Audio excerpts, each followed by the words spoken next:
Dr. Fauci, knowing that it is a crime to lie to Congress, do you wish to retract your statement? Senator Paul, I have never lied before the Congress. And Senator Paul, you do not know what you are talking about, quite frankly. And I want to say that officially. I never ever cheated, and I don't condone cheating, but I would sometimes spread misinformation. And this is a great tactic. Misinformation can be very important. So that's my advice. Misinformation works.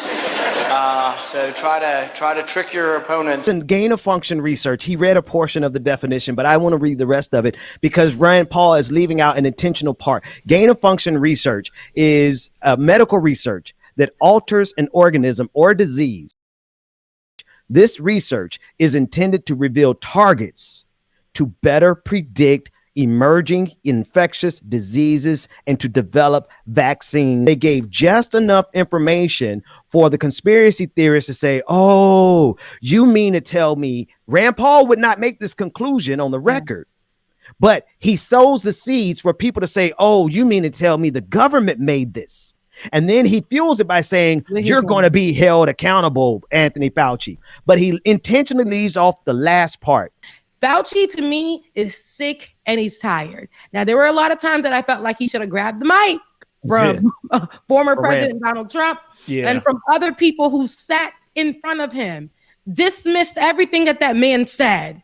I think he's just tired at this point. Run that second clip. Here's a second clip of Rand Paul and Anthony Fauci. Totally resent the lie that you are now propagating, Senator, because if you look at the viruses that were used in the experiments, that were given in the annual reports, that were published in the literature, it is molecularly impossible. No one's saying those viruses caused it. It no is one is alleging that those viruses caused the pandemic. What we're alleging is that gain of function research was going on in that lab and NIH funded it. That is you can't not get away from it. It meets your definition and you are obfuscating the truth. I'm not obfuscating the truth. And you are implying that what we did was responsible for the deaths of individuals. I totally resent that. And if anybody is lying here, Senator, it is you. Senator Smith. I just want to say, Dr. Fauci, is there anything more that you would like to say to counteract these attacks on your integrity that we've all just witnessed?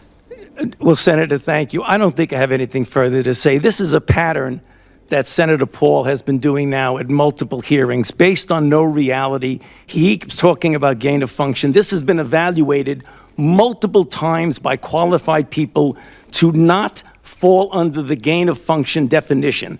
I have not lied before Congress. I have never lied, certainly not before Congress. Case closed. Rebecca and James. Listen, he shut me down. He shut me up. He said, shut me up too. Everything that you just said, I resent that you're literally trying to imply that we are at fault for people losing their lives over this.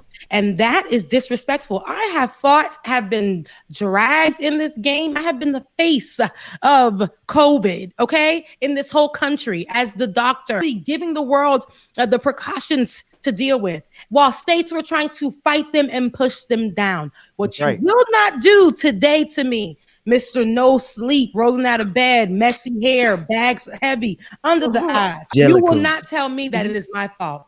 But you need to look at your colleagues and your peers and the governor, like the governor of Texas, whatever his name is. Greg Abbott. Greg Abbott. Senator Ted Cruz. Senator Ted Cruz and Governor Greg Abbott. Go up to New York and look how they were hiding those numbers. If you're going to point those fingers, it was because you guys were acting like COVID wasn't a thing. And it turns out people died because it really is.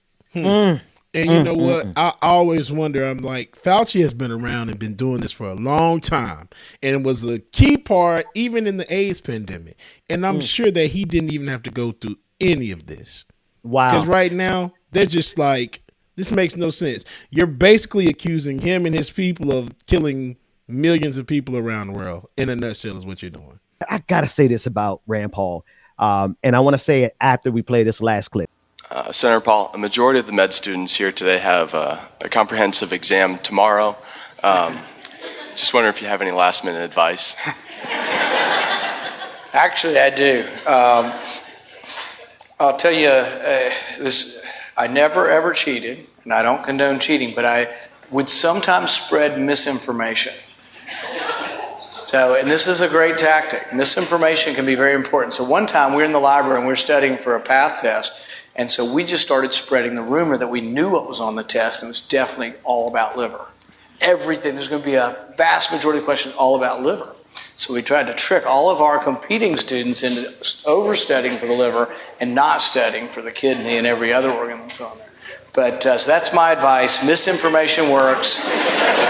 So try to trick your opponents into knowing that the test is about something it's not. Trick your opponents into thinking the test is about something that it's not. This is from a 2013 speech at the University of Kentucky, and it is at the Benjamin Rush Institute. In response to advice on medical students having to perform on a test, he said, spread information to your opponents so that they can perform worse. What that man just said just now, you guys, pay clear attention. Yeah, pay attention. Pay clear attention. Misinformation is a problem. I need y'all to understand that. And there is no benefit in spreading misinformation, especially when you're somebody who is so empowered and you can literally say one thing and the sea of people who follow you and believe you will drink that Kool-Aid. This and is a they senator. will die. Yes. They will die because Rand Paul is sitting here. He sits before those people and he speaks, right? When he's in office and he's and he's in that conservative environment and he's fighting blame the death, the COVID deaths on the fact that they're the one person who has been fighting in that particular space for people to sit their asses down, cover up their faces, stay home, get vaccinated.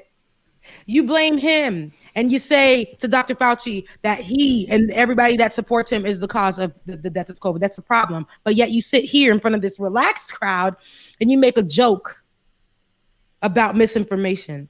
You need to believe that man as he spoke, the way that he spoke. You need to believe him. Believe him. Misinformation and the fact that he is saying it and saying that that's it, there's a benefit to it. There's a benefit to it.